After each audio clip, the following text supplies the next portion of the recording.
We're just gonna jump straight into this video. Here is gonna be my top 10 guard prospects in the 2024 NBA draft. I do have to mention, here are a few things that I am gonna be taking into consideration. Obviously, at the end of the day, can you hoop? Can you play the point guard position at the next level? I'm gonna be taking all that into consideration, but like I said, at the end of the day, this is my list. Let me know down below if you guys agree with my list, disagree, if you guys agree with the placements, all that. Do not forget to subscribe to the channel, like the video. Let's go and get straight into this video. So guys, boom, let's go and get straight into this video. And at the 10th spot, I'm not even gonna lie, I was really torn between RJ Davis, Trey Alexander from Creighton, and also DJ Wagner. I feel like RJ Davis as a player, as a pure basketball player, to me is easily a top 5 in the class. But you guys know, bro, you have to take into consideration how the NBA views these undersized guards that are 6 feet and under. And I know RJ Davis is definitely elite as it gets at the college level. I just personally feel like most NBA teams are just not going to give him the chance and opportunity to score the ball. So at the number 10 spot, guys, I'm going to have to go with DJ Wagner from Kentucky. Now, unlike most, I'm personally still very intrigued by this man, DJ Wagner. I know a lot of people, including me, was very high on him as a prospect coming into Kentucky, and I really don't think he's really had the year that we all imagined. But that doesn't mean he's having a terrible season. Right now, he's averaging around 10 points and 3 assists on 42% shooting from the field and 30% from 3. And I know most people will probably say that's terrible, but when you put context to it, considering his poor shot selection, the way that he's actually guarded, and who he has on his team, and the fact that he's still averaging 10 a game, to me is honestly pretty impressive. I know a lot of guys on their own team can barely even average 10 points a game. And this man, DJ, he's doing it with the star power that's on his team, with also bad percentages. And I just personally feel like that just should not go unnoticed. I still think he's easily one of the best rim penetrators in the class, plays great on-ball defense. And I just think teams are just still going to be high on DJ Wagner. And I still do think he's going to be a top 10 player, top 10 guard in this class. Now, at the number 9 spot, guys, I have to go with the senior here, and I have to go with this man, Caleb Love for Arizona. Guys, I already know there's going to be people in the comments yelling at me for putting this kid as a top 10 guard in the class, but you just cannot ignore the improvement that this man Caleb has made since his freshman year. His ability to score the ball in a variety of ways, I feel like it's pretty elite in his class, and he also just won Pac-12 Player of the Year in a pretty star-studded conference as well. Most people counted Caleb out after he left that UNC to play Arizona, but like I said, he's improved in all areas. 19 points a game, 43% shooting from the field, 35% from 3. He's averaging the lowest turnovers his career, highest rebounds. Guys, I'm telling you, this kid, he's developed fairly well, and he's a huge reason why Arizona has been such a great team all year. In the NBA, I can definitely see him being a J.R. Smith type of player, a guy that just comes off the bench, gets some quick buckets,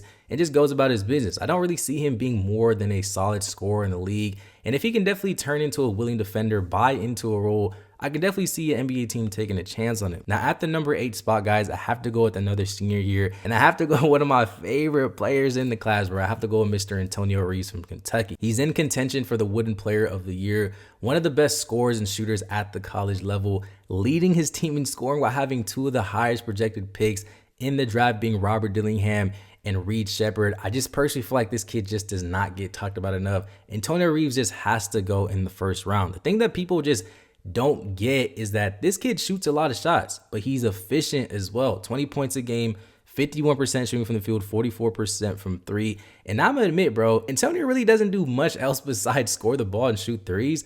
But guys, that's what most people do in the NBA to be successful in the league. And in a league where scoring wins you games, you can't pass on a guy that can shoot the rock and has also proved it in such a prestigious program. Like I said, Antonio Reid just has to go first round, easily one of the best guards in the class. Now, at the number 7 spot, guys, I have to go with my boy Stephen Castle from UConn. Another guy like Isaiah Kohler, who I personally feel like had a rough start to the season, wasn't playing like how we all imagined, but has slowly showed some promise as of late. I actually feel like UConn, it may not have been the best situation for Stephon just because of the players that they already had on the team. And I also don't think Castle is a plug and play type of guard. I personally feel like he's a player that is more comfortable when he has the ball a lot more. He can be the floor general. Castle has never been your traditional point guard, and I definitely feel like that's why he hasn't been able to shoot the ball well from 3 and also on his jumpers. He's a big guard at the end of the day, so I know he's going to get some points in the paint. He's going to do the dirty work by getting boards and play hard defensively. Nonetheless, he's a guy that I personally want to see on a team like the Miami Heat.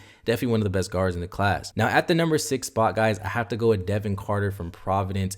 Definitely the player that I personally feel like is probably the least known on this list. To me, he plays a lot like Reid Shepherd in the sense of he plays very cool, controlled doesn't really get rattled. He gets to his spots fairly well. He's averaging close to 20 points a game for Providence, and it's kind of mind-blowing how well he's been able to improve in every single category since his freshman year. Like I said, I'm always high on upperclassmen, and I'm not one of those guys that's just gonna write them off. And I definitely think it's a good sight to see when you've seen a guy like this that's shown promise and improved in every single category. I really don't understand the notion that NBA teams just don't see value in upperclassmen when those are the guys that are slowly developing each year. They're dominating at the college level, and I personally feel like they can translate to the NBA. Now, at the number 5 spot, guys, I have to go with Jerami McCain from Duke. I've been saying this all year, bro. He is easily the safest pick in the draft. I say that because he's not going to get drafted super high. He's also not going to get drafted super low. He's not going to come in with expectations to be a franchise saver or a game changer or anything like that. He's a plug and play type of guard that can come in, shoot threes, play defense. Most people did not anticipate Jerami McCain to have the season that he's having right now at Duke.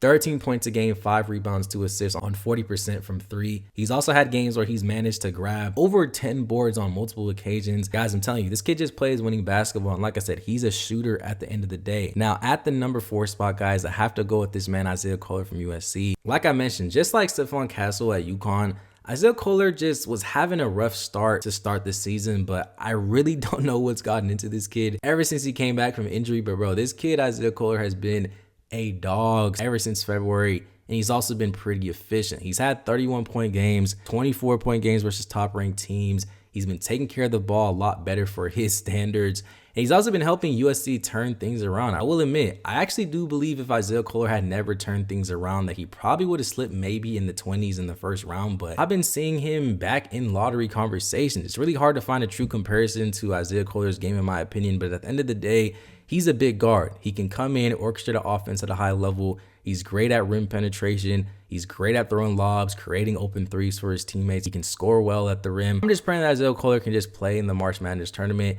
Hopefully they can win the conference tournament here in the Pac-12, but like I said, who knows? At number 3, guys, I have to go Nikola Topic from Serbia. If you haven't tapped into Nikola Topic, you need to right now, bro. I do believe because he plays overseas, his IQ is already off the charts. He plays with his head up. He's able to make reads that are far advanced for his age. Just like a lot of other guards in this class, he's great at rim penetration, driving kicks. Like I said, he's not really the most athletic player out there, but I do personally feel like the fact that he plays overseas, he understands great footwork, especially in the perimeter near the rim. I think NBA teams are definitely going to be very high on Nikola Topic, but at the end of the day, guys, this kid is a big guard like a lot of other guards in this class. He's 6'6". He's already shown ability to score points, put points on the board. So there's not really much that you won't like about Nikola Topic. Definitely a top 3 guard in this class. Now, at the number 2 spot, guys, I have to go with Reid from Kentucky. Now, I don't know if you guys have seen this, but it's super crazy to me. I recently saw an NBA mock where they had Reid going number 1 overall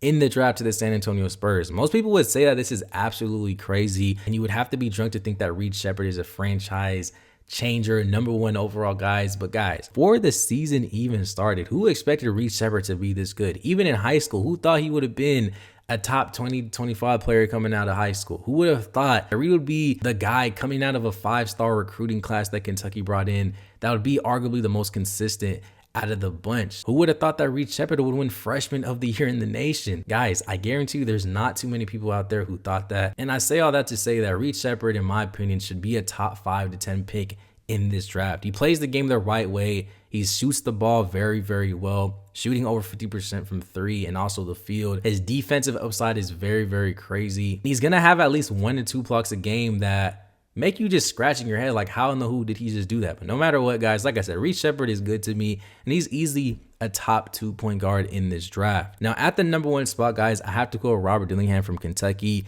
He recently just won 6th Man of the Year in the SEC, and I think that he's more than deserving of this award. Out of every guard in the class, Reid, I ain't gonna lie, Reid is definitely right there, but out of every guard in the class, I do believe that Robert Dillingham is the most electric. He's the best elite scorer. He's a franchise changer. And if he gets put in the right situation, bro, he can really make some noise at the NBA level. He's a player that I absolutely cannot wait to watch during March Madness.